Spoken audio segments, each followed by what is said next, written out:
A saga do Prêmio Nobel. Versão e distribuição Sinapse. A saga do Nobel é a história das grandes descobertas e das ideias do século XX. Einstein, Curie, Pavlov, Fleming e também Camus, Hemingway, Luther King e o Dr. Schweitzer já se tornaram lendas. No início do século XX, a mecânica quântica, nascida com Max Planck e Albert Einstein, revoluciona a física.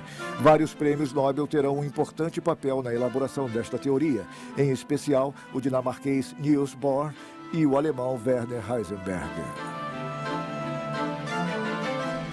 A teoria quântica.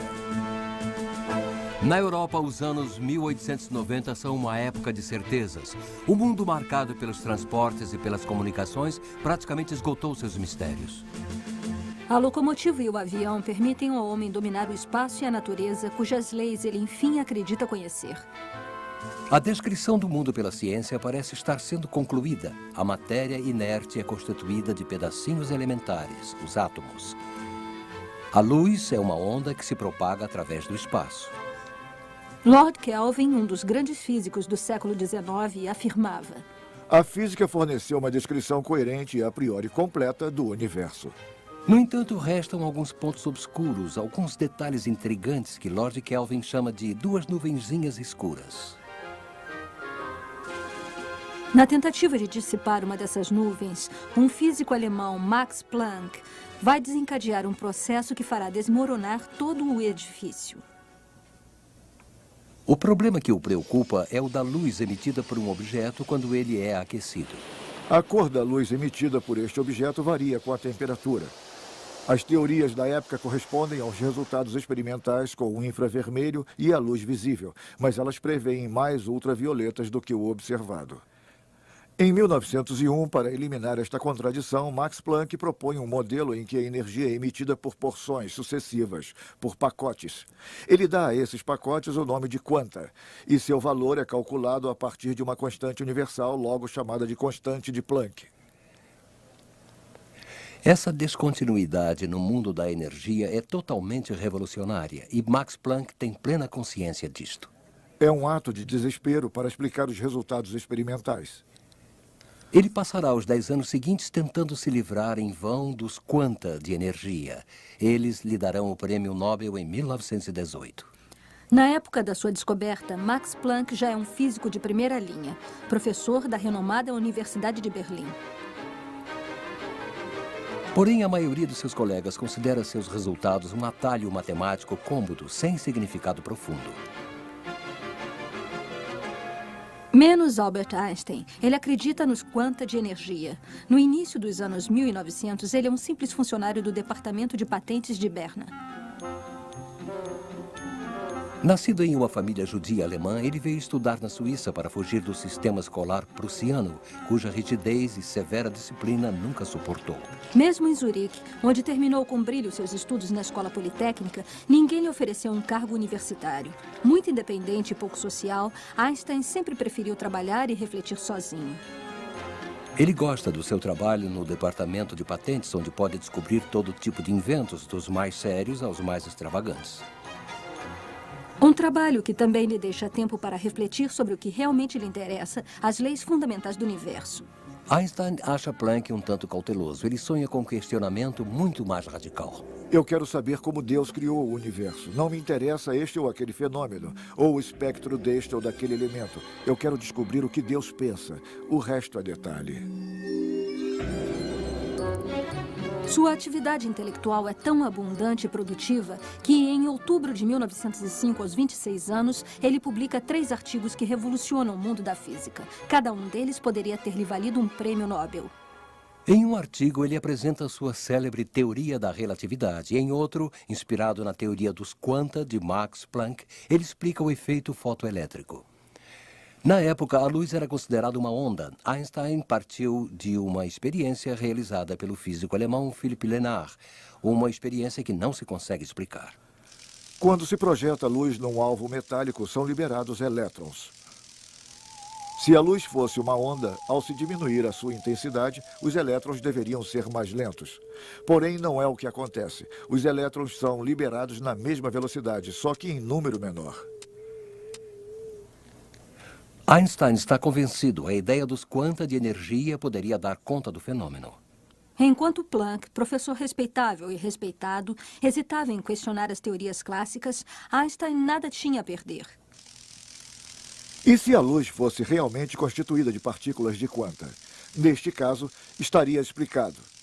Ao diminuir a intensidade luminosa, diminui-se o número de partículas, mas não a sua energia. São liberados menos elétrons, mas a velocidade continua a mesma. Através de experiências mais precisas, a hipótese de Einstein será confirmada. A luz é de fato constituída de partículas chamadas fótons. É por esta descoberta que ele receberá o Prêmio Nobel em 1921, e não pela relatividade como se poderia pensar. Às vésperas da Primeira Guerra, as ideias de Einstein já se espalharam e começa-se a falar de relatividade e de quanta de energia nos laboratórios europeus. A outra novidade é a estrutura do átomo. Em 1908, Ernest Rutherford recebe o Prêmio Nobel de Química por sua descoberta do núcleo atômico. Ele concebeu um modelo planetário de átomo, no qual os elétrons giram em torno de um núcleo, como os planetas ao redor do Sol, mas seu modelo apresenta sérios problemas. Se os elétrons são partículas que possuem carga elétrica, deveriam emitir uma radiação quando girassem ao redor do núcleo, e assim perder energia e chocar-se rapidamente sobre o núcleo. Ou seja, segundo o modelo de Rutherford, a matéria deveria implodir sem cessar. Em 1912, Niels Bohr, um jovem dinamarquês, chega a Manchester para trabalhar no laboratório do célebre professor Rutherford. Ele vem de Copenhague, onde defendeu com mérito sua tese sobre a teoria eletrônica dos metais. Nascido em 1885, ele é filho de Christian Bohr, um conhecido professor universitário. Seus colegas o descrevem como um pálido e discreto rapaz, com sérias dificuldades para se expressar em inglês. Ele não fala muito, mas ouve e aprende bastante. Também lê muito. Escreve diariamente para Margrethe, sua noiva que ficara em Copenhague, e pensa em parar no átomo. Para resolver as contradições do modelo atômico de Rutherford, ele tenta aplicar as ideias quânticas de Planck e Einstein, progredindo pouco a pouco. Ele escreve ao seu irmão Harald. Pode ser que eu tenha resolvido alguma coisa que talvez corresponda a uma pequena parte da realidade. É o encontro com a espectroscopia que vai provocar o estalo. Bohr vai aperfeiçoar um modelo de átomo cuja finalidade é explicar por que cada elemento tem um espectro luminoso formado de raias luminosas características. No modelo de Bohr, o elétron só tem acesso a um número limitado de órbitas, que correspondem a níveis diferentes de energia. Ele pode pular para uma órbita externa se receber energia, se captar um ou vários fótons. A seguir, ele pode saltar de volta para uma órbita mais baixa, liberando um fóton. É o salto quântico, responsável pelas raias espectrais. A ideia é genial e funciona. Diversos dados que os físicos haviam descrito e guardado durante anos são retirados das estantes e assumem um novo sentido.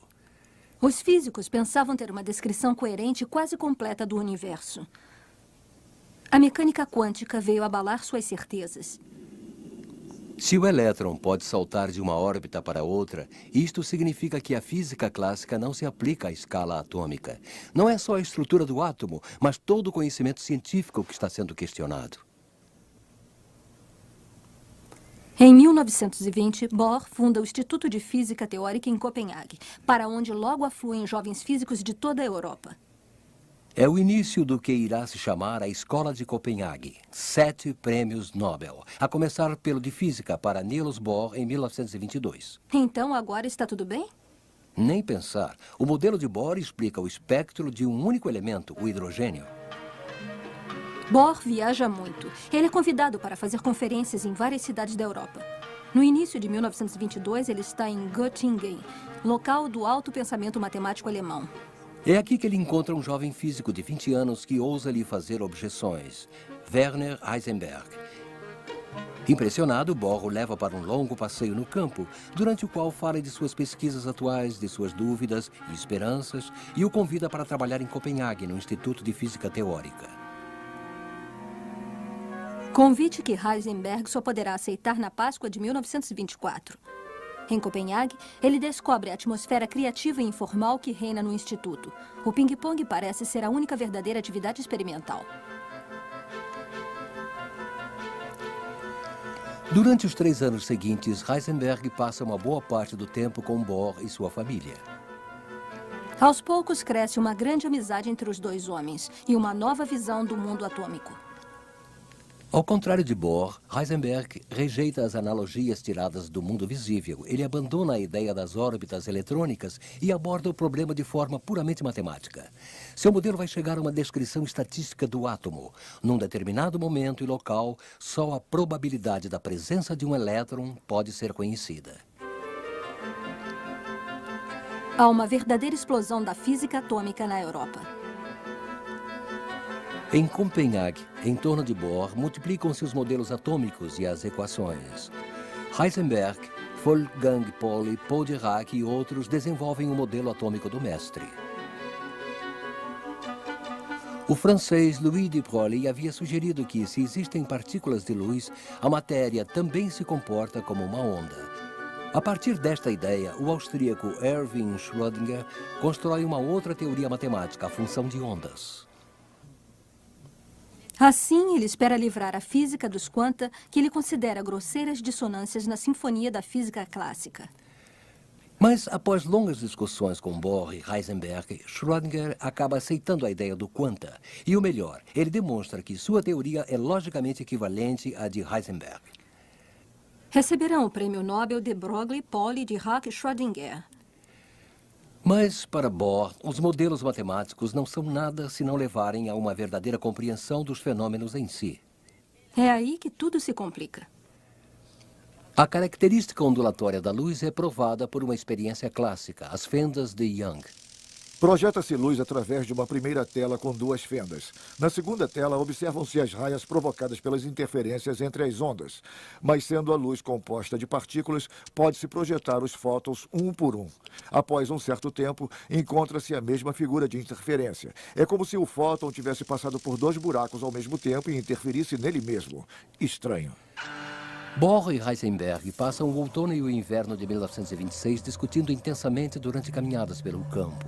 Tentam construir uma imagem coerente da realidade descrita por suas equações. Mas como a luz pode ser ao mesmo tempo onda e matéria? Heisenberg conta mais tarde que era perseguido por uma constante indagação. Será possível a natureza ser tão absurda quanto parece? A resposta que ele encontra é o princípio da incerteza. Não se pode conhecer com precisão, ao mesmo tempo, a velocidade e a posição de uma partícula num dado momento. É como fotografar um objeto em movimento. Se você abre por muito tempo, você tem uma ideia da velocidade, mas é nebuloso. Você não vê de fato a posição.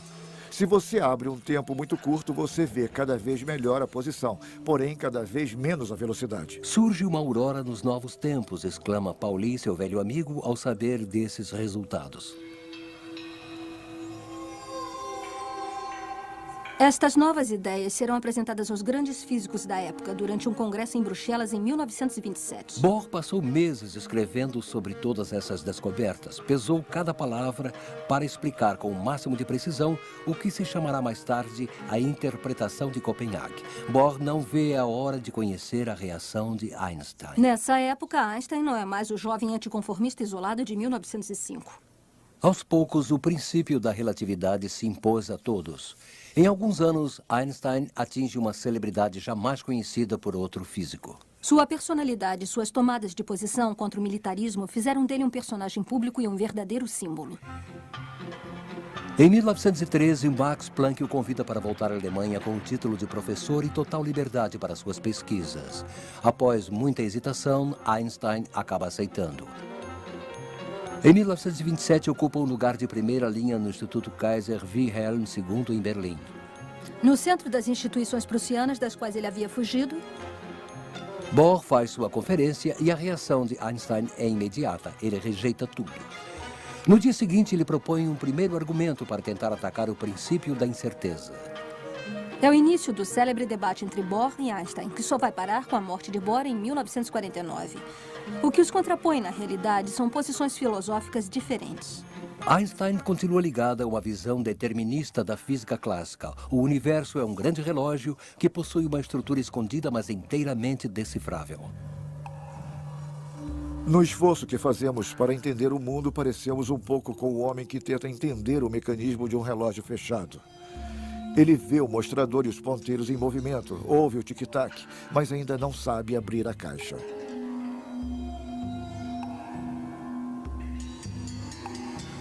Para Bohr, ao contrário, não existe mecanismo escondido. Abaixo de uma certa escala, o acaso desempenha um papel fundamental na descrição do mundo.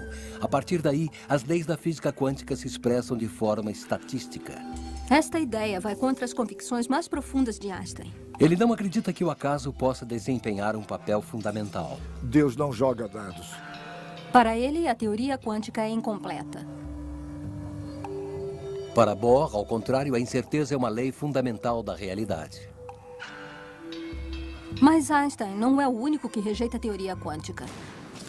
Na Alemanha, já se começa a associar a relatividade ao quanta, designando-os física judaica. As posições antifascistas e antimilitaristas de Einstein fizeram dele um alvo privilegiado para os nazistas. Pouco a pouco, a atmosfera em Berlim torna-se irrespirável. Quando Einstein embarca para os Estados Unidos no dia 10 de dezembro de 1932, ele pressente que não voltará mais para a Alemanha. O Instituto de Altos Estudos de Princeton oferece-lhe uma cadeira. Ele não hesita. Quando Hitler chega ao poder, um dos primeiros decretos do novo regime proíbe que judeus ocupem cargos oficiais. Uma parte dos universitários alemães, entre eles Planck e Heisenberg, reage assinando uma petição, mas é muito pouco e tarde demais. Universitários judeus e dissidentes deixam em massa a Alemanha, onde a saudação nazista tornou-se obrigatória. A perda para a Europa é trágica. Einstein e outros irão constituir o florão da pesquisa americana. Quanta e relatividade estão condenados, assim como o marxismo e a psicanálise. Triste ironia do destino é Philippe Lenard, prêmio Nobel e autor das primeiras experiências sobre o efeito fotoelétrico, que inicia o movimento por uma ciência ariana. A física judaica só pode produzir imagens ilusórias, alucinações e, no melhor dos casos, um efeito degenerado da física ariana. Mesmo não tendo nenhuma simpatia pelos físicos arianos, Heisenberg é muito ligado ao seu país e decide ficar. O que ninguém sabia até aí é que a física quântica teria um papel fundamental durante a guerra.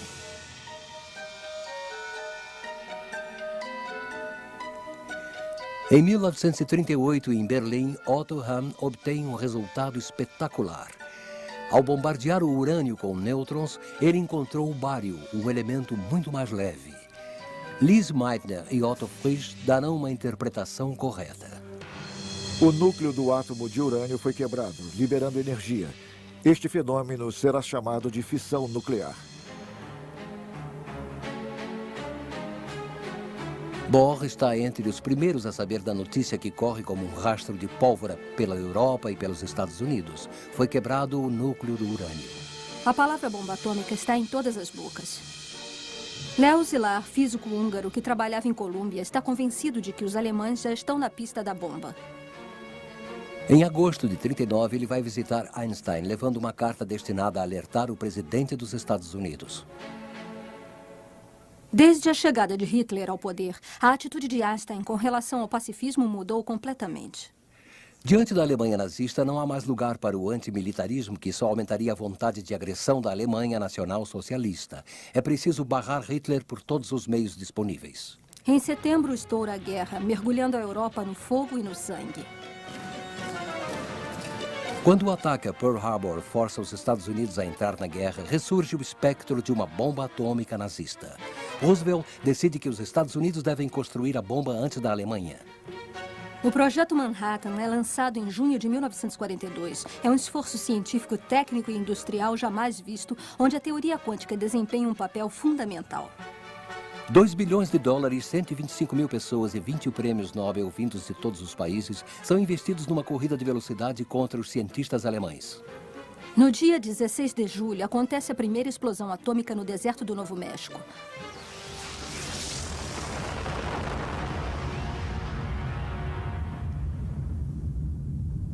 Três semanas depois, é Hiroshima. Os Estados Unidos ganharam a corrida contra os nazistas. Só que a corrida nunca aconteceu. Os alemães realizaram menos de 5% do trabalho que levaria à bomba, disseram os americanos após a guerra.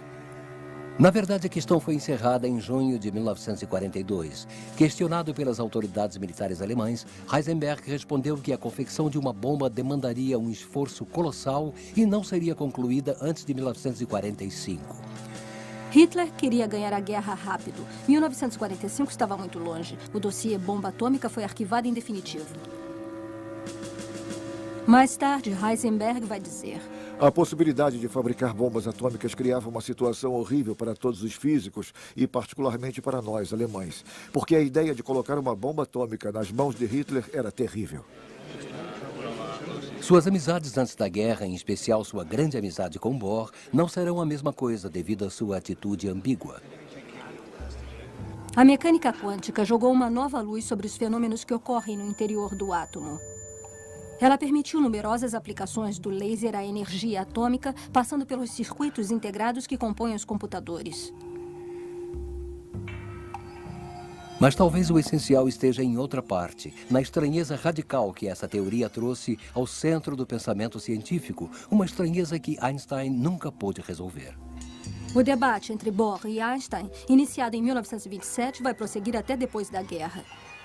Ocorre com mais frequência em torno de experiências imaginárias com as quais Einstein pretende demonstrar o erro da teoria quântica.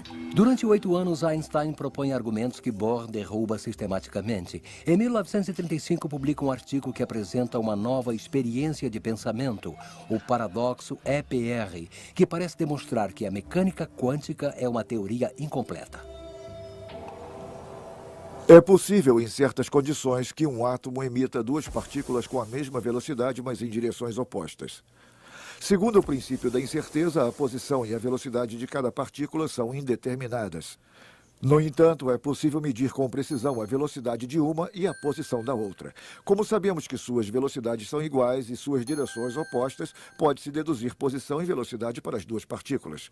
O princípio da incerteza parece apresentar erro. A mecânica quântica seria uma descrição incompleta da realidade. Einstein parece ter demonstrado que, mesmo não se podendo observá-las, as partículas têm a cada instante uma determinada velocidade e uma determinada posição. Mas Bohr afirma que a mecânica quântica está completa. Ele insiste. O que diz Einstein é lógico, mas as partículas não obedecem ao senso comum. Não se pode aplicar a elas as leis que vigoram em nossa escala. O paradoxo EPR resume o debate Bohr-Einstein. Escolher uma resposta ou a outra é escolher uma visão do mundo. Este debate vai continuar sendo filosófico até que o físico irlandês John Bell demonstra, em 1964, que um teste experimental é possível. O debate filosófico volta então para o campo da física. Serão necessários mais de 15 anos e muitos progressos técnicos para concretizar a experiência imaginada por Einstein. Uma série de experiências que culminam em 1982 com as de Alain Aspect no Instituto de Ótica de Orsay e decidem a favor da mecânica quântica. Por mais improvável que possa parecer, Bohr estava com a razão. É com certeza a medida efetuada em uma das partículas que modifica as propriedades quânticas da outra, à distância, instantaneamente, isto é, sem respeitar a barreira imposta pela velocidade da luz. É um grande buraco que se abre na nossa visão do mundo. As duas partículas, apesar da distância, continuam formando um todo indivisível que não podemos representar no espaço-tempo. Os objetos que conhecemos não são constituídos de pequenas bolas de matéria, como se pensava no início do século, mas de entidades que só sabemos representar pelas equações da física quântica. Por enquanto, é a Heisenberg que cabe a última palavra. Não se pode descrever estes fenômenos como um processo que ocorre no espaço e no tempo. É claro que não avançamos muito dizendo isto. No fundo, só expressamos o fato de que não sabemos nada. Dublado nos estúdios da Áudio News.